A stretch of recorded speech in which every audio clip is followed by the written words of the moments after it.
Je suis Charlotte Roux, j'ai réalisé ma thèse dans le cadre de la chaire éco-conception et le sujet c'était l'analyse de cycle de vie conséquentiel appliquée aux ensembles bâtis. L'analyse de cycle de vie, c'est une méthode d'évaluation environnementale qui est très intéressante parce qu'elle est à la fois multi-étapes, c'est-à-dire qu'on va tenir compte de l'ensemble de ce qu'on appelle le cycle de vie. Donc pour un bâtiment, ça va être à la fois les matériaux dont on a eu besoin pour fabriquer le bâtiment, mais aussi toute sa phase d'utilisation, les éventuelles périodes de maintenance et puis le moment où on va le déconstruire ou le démolir.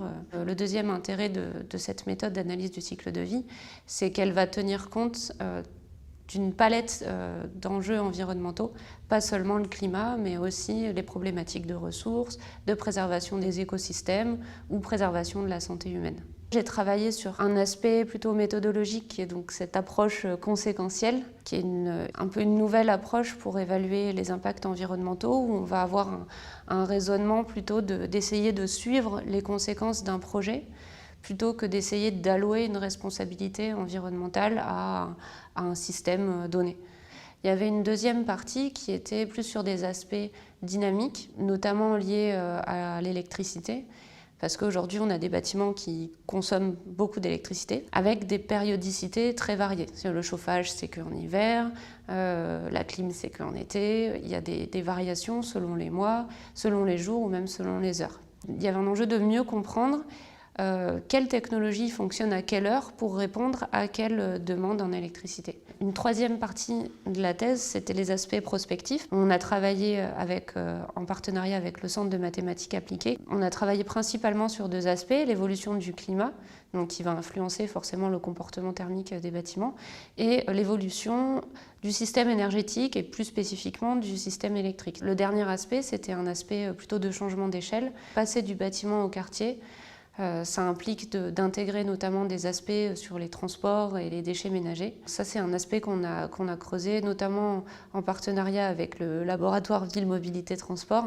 Il faut notamment que les outils d'éco-conception puissent prendre en compte des innovations qui peuvent avoir lieu dans le secteur du bâtiment. C'est ce qui s'est passé avec les aspects dynamiques ou les aspects aussi conséquentiels, c'est qu'il y a un certain nombre de choses dont on ne pouvait pas tenir compte avant. Par exemple, les systèmes de gestion intelligente d'effacement de pointe, on savait le prendre en compte sur les aspects énergétiques, mais on ne pouvait pas en tenir compte jusqu'au niveau des impacts environnementaux. Une deuxième chose importante, c'est le début de l'intégration de scénarios prospectifs, notamment parce qu'on sait que le climat va changer, on sait que ça va avoir un impact fort sur les bâtiments, mais on commence à le quantifier. On a développé une première méthode qui est automatisée, On a une procédure, on va faire pareil pour tous les bâtiments et ça va être intégré aux outils d'éco-conception.